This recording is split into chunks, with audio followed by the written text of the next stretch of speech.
Everyone, welcome to back to my new blog. আর আজকে হলো সরস্বতী পুজো, তোমরা থাইম্বেল দেখে বুঝতেই পেরে গেছো। তো এখন আমি অঞ্জলি দিতে যাবো। আর এই বছর তো জানোই, মানে 2 তারিখ থেকে 3 তারিখ, 2 তারিখ 12টা কত মিনিটে লেগেছে। তো এখন বাজে ওই 1টা নাগাদ। আর এখন আমি এখন যাবো না, এখন আমি ঘরে পুজো দেবো, তারপর দিন অঞ্জলি দিতে যাবো। আমি আজকে সকাল থেকে উপোসই রয়েছে। তো চলো ব্লগটা স্টার্ট করা যাক, আর বেশি কথা বলছি না, চলো দেখতে থাকো তবে। অনেক দিন তো পর এত সুন্দর করে ফল টল কেটে সুন্দরভাবে ঠাকুরকে গুছিয়ে আমি খেতে দিলাম।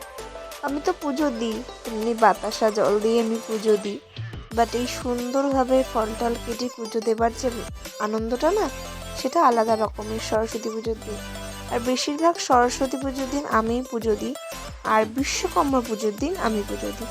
এই দুটো দিন আমার খুব ভালো মনে থাকে প্রতিটা বছর। আর আমি এখন এলাম অঞ্জলি দিতে পাশের বাড়িতে, কারণ আমার বাড়িতে কোনো বাড়ি পুজো হয় না সরস্বতী পুজো। তো আগে আমাদের নিয়ম ছিল জোড়া ইলিশের, সেই নিয়মটা ঠাম্মা উঠিয়ে দিয়েছিল। তারপর থেকে আর সব পুজো টুজো সেভাবে হয় না, কোনো পুজোই হয় না, শুধু কার্তিক পুজোটা আছে এই বছর। দেখি যদি সুযোগ হয় তো এই বছর কার্তিক পুজো করা হবে। আর এখন অঞ্জলি ফঞ্জলি দেবো, তারপর দেন বাড়ি যাব।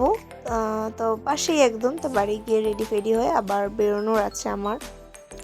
সো গাইজ, আবার রেডি হয়ে অঞ্জলি টঞ্জলি দেওয়া কমপ্লিট আমার। তো এখন রেডি হয়ে নিয়েছি, আর এখন বেরোচ্ছি। মা একেবারে সমৃদ্ধের বাড়ি চলে যাবে। আমি এখন একটু দরকার, একটু বসুনগর 1 নম্বর গেটের সামনে যাব, একটু দরকার আছে। চলো যাওয়া যাক। তো এই যে পর্ণার সাথে আমার দেখা হয়ে গেছে, আর এখন ওই পর্ণার সাথে কিছুক্ষণ গল্প টল্প করে তারপর ও বাড়ি চলে যাবে। তারপর বন্ধুদের সাথে মিট আপ করে চলে যাব ইকো পার্ক। তো আমরা তো সবাই পিছনের দিকে বসেছিলাম, আর মাম্মা, মা, তারপর পৌলমীর মা, আঙ্কেল মানে পৌলমীর বাবা, সবাই সামনের দিকটায় বসেছিল, আর আমরা পিছনের দিকে এরকম রাস্তা দেখতে দেখতে যাচ্ছি। আর আমি তো ভিডিও বানাতে বানাতে যাচ্ছি আলাদাই। তো আমরা অনেক বিকাল করেই এসেছিলাম, প্রায় 5:10-15 নাগাদ এসে পৌঁছালাম ইকো পার্কের গেটের সামনে। এখনো ভেতরে ঢুকিনি। আর যখন আমি ভিডিও বানাচ্ছিলাম, এই কাকুটা বলছিল, কিরে আমাকেও তো ভিডিওতে নিবি। তো এরকম আনএক্সপেক্টেড ব্যাপার স্যাপার হয়েছে আমার সাথে অনেকই। তো যেগুলো আমি এক্সপেক্টেড করি না সেগুলোই আমার সাথে ঘটে। তো আমি তো স্ট্যান্ড ফ্যান নিয়েই গেছিলাম, কারণ স্ট্যান্ড না নিয়ে গেলে আমার ভিডিও বানাতে খুবই প্রবলেম হতে থাকে। আর আমার এই ভিডিওটার ক্যামেরাটা না একটু ঝাপসা ঝাপসা হয়ে যাচ্ছে মাঝে মাঝে, এটা কিন্তু একটু মানিয়ে নিও। আর দুপুরবেলা খেয়ে দিয়ে এভাবে বেরিয়ে যেতে হয়েছে, একটু কষ্ট হচ্ছিল, আর প্রচণ্ড জার্নি হয়ে গেছিলো। আর আমার আসার সময় না শরীরটা সত্যিই খুব খারাপ হয়ে গেছিলো জানো। আর কি বলবো, মানে ভীষণ শরীর খারাপ হয়ে গেছিলো। আর তোমরা তো জানো আমার সাইনাইসের প্রবলেম আছে, আর সেটা মানে তোমাদের সাথে শেয়ার করলাম। আর ভীষণ মাথা যন্ত্রণা করে বেশি মাথা ঘামলে। এর জন্য আমার গরমকালে না আমি খুব সাবধানে থাকি বেশিরভাগ। এই বছর দেখি আমি কি করতে পারি গরমকালটা। আর বিশেষ করে আমার গরমকালেই খুব প্রবলেম হয়। এই ফার্স্ট টাইম দেখলাম শীতকালেও সাইনাসের ব্যথাটা হলো। তো প্রচণ্ড পরিমাণে মনে হয় ঠান্ডা লেগে গেছে আমার। আর গলার আওয়াজটা শুনে একটু বোঝাই যাচ্ছে যে গলাটা কেমন খারাপ হয়ে গেছে। এমনিও আমার গলার আওয়াজটা একটু ভারী ভারী, তবুও কোনো মিষ্টি তো ভাব নেই এবারে গলার আওয়াজে, আলাদাই ব্যাপার। তো আমরা এই সবেমাত্র প্রবেশ করলাম ইকো পার্ক গেট নং 4-এ। আর আঙ্কেল আর সৌমিলি আগে আগে যাচ্ছিল। আঙ্কেল গিয়ে টিকিট কাটবে আগে। আর আমরা টিকিট কেটেছিলাম 7 ওয়ান্ডারের। 7 ওয়ান্ডার হলো 7টি আশ্চর্যতম জায়গা। সেটা যে কোনো জায়গায় হতে পারে, 7টি আশ্চর্যতম জায়গা। আর মাম্মামকে আজকে এই হোয়াইট কালারের এই সুন্দর কুর্তিটা পরে খুব সুন্দর লাগছিল। আর সবাইকে মোটামুটি খুব সুন্দর দেখতে লাগছিল। পুতুল আন্টিকেও বেশ ভালো লাগছিল হলুদ কালারের শাড়ি পরে। এমনিও আমার মা খুব একটা শাড়ি পরতে পছন্দ করে না, এর জন্য আমার মা খুব একটা, মাকে শাড়ি পরে তোমরা দেখতে পাবে না ভিডিওতে। তবে এবছর যখন ঘুরতে যাব আমরা, তখন তো শাড়ি পরতেই হবে।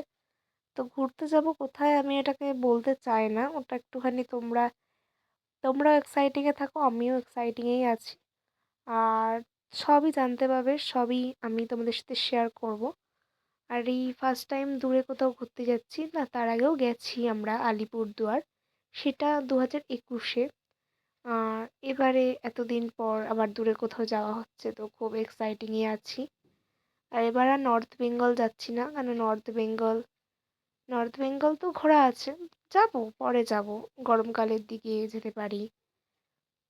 এবছর না দার্জিলিং যাওয়ার খুব ইচ্ছা আছে।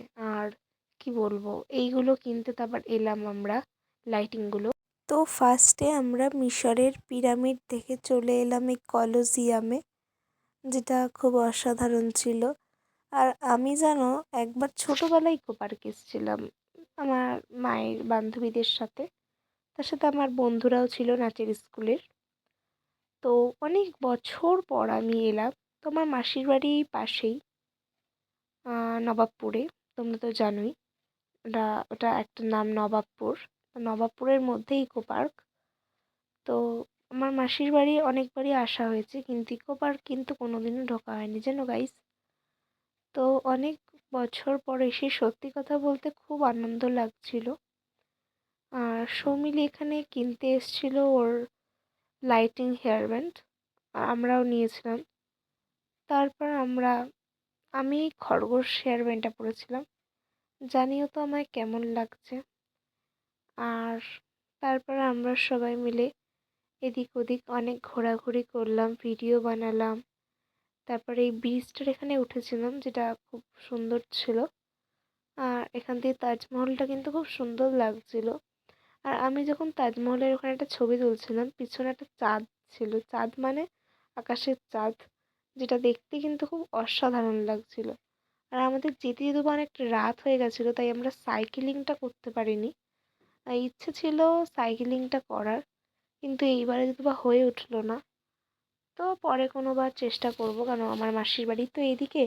তো তাই আমরা ইকো পার্ক সেভাবে ঘোরা হয় না, যেই দিকে বেশি যাওয়া হয় না সেদিকে কোনোদিনও না ঘোরা হয় না, এটা জানো তো।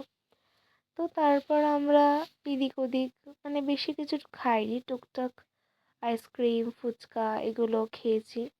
আর ইচ্ছে ছিল, আমি আর সৌমিলি নিয়েছিলাম কর্নেডো, আর পৌলমি নিয়েছিল বাটি আইসক্রিম মনে হয়, যতটা সম্ভব, আমি ঠিক জানি না। তো ওখানকার কর্নেডোর আমার সেরকম একটা লাগেনি, যেটা আমার পার্সোনাল মানে যেরকম ভালো লাগে আমার দোকানের আইসক্রিম খেতে। কিন্তু ওখানকার আইসক্রিমটা ঠিকঠাক ছিল, বাট নরম ছিল, খুব ভেঙে যাচ্ছিল খাওয়ার সাথে সাথে। আর এই যে এই আইসক্রিমটা আমরা নিয়েছিলাম দুজন, দুটো। আর পৌলমি বাটি নিয়েছিল আই থিঙ্ক, আমার ঠিক মনে পড়ছে না। আর একটা ব্যাপার কি জানো গাইস, এই ফার্স্ট টাইম আমি কোথাও মানে হঠাৎ করে ঘুরতে এলাম, এটা না হঠাৎ করে সাডেনলি প্ল্যান হয়েছিল। মানে লাস্টে হয়ে গেছিলো যে যাওয়া হবে না, এটা হয়েছিল। আর এখানে আমার মা আর পৌলমীর মা দেখো কীভাবে বসে আছে, হাঁপিয়ে গেছে অ্যাকচুয়ালি এত হাঁটতে হাঁটতে। আর এখানে সবাই এসে ওই যে সঙ্গী যে কিনছিল সেটা করছিল। আর আমরা যখন ভেতরে ঢুকেছিলাম না, এতটাই অন্ধকার, আজ কি বলবো, সেরকম একটা ভিডিও বানাতে পারছিলাম না। এগুলো দিনের বেলা এসে ভালো মানে ভিডিও বানানো যায়, রাতের বেলা কিন্তু মানে ছবিও তোলা যাবে না, প্রচণ্ড অন্ধকার আর কিছুই না। মানে এমন যেন মনে হচ্ছিলো অনেক রাত হয়ে গেছে, কিন্তু তখনও কিন্তু অনেক রাত হয়নি, জানি না, আমার তো অন্ধকার লেগেছে জন্যই। আর সরস্বতী পুজো ছুটির দিন, রবিবার, এত ছুটির দিনে বেশি ভিড় হয়। তো ইকো পার্কেও প্রচুর ভিড় ছিল, আর ভিড়ের মধ্যেও আমাদের প্রচণ্ড মজা হয়েছে। তো তারপর আমরা বসে বসে করছিলাম গল্প। আরেকবার বল কথাটা, কি বললি? 12 ঘন্টা সারাদিনই তো পড়ি, 12 ঘন্টাই তো পড়ি, 24 ঘন্টা। এই তোমাদের মেঝে কোনো জায়গায় ফেটেছে? আমার কিন্তু কিছু কিছু জায়গায় ফেটেছে পড়ে গিয়ে। তোমার ফেটেছে? খুঁজে পাইনি। আমার ভেঙেছে, আমার ফাটেনি। আমার ভেঙেছে, আমার চির খেয়েছে। তোমার চির খেয়েছে আর আমার ফেটেই গেছে। আঙ্কেল আমার ফাটেনি, আমার অলরেডি আঙ্কেল কি আমার বাবার ওই যে দেখ, এই যে দুবার অ্যাক্সিডেন্ট হয়েছে ওই যে। আমি পড়াশোনা করি, আমরা ভদ্র মেয়ে, ভীষণ ভালো পড়াশোনা করো। আমরা কি নিয়েছিলাম নতুন বছরে, কি রেজুলেশন নিয়েছিলাম, কি করছি আমরা, ভালো করে ঘোরাঘুরি এটাতে লেখা আছে আমার। সমিলি দেখা। একটা লাভ কিনলাম কুশান, আর এইটা, এই দুটো কেনা হয়েছে। ইয়ে তো আজকের ভিডিও এতে দেখা হচ্ছে পরবর্তী কোনো ভিডিওতে। ভালো লাগলে লাইক করবেন আর চ্যানেলটাকে সাবস্ক্রাইব করে দেবেন। Thank you so much.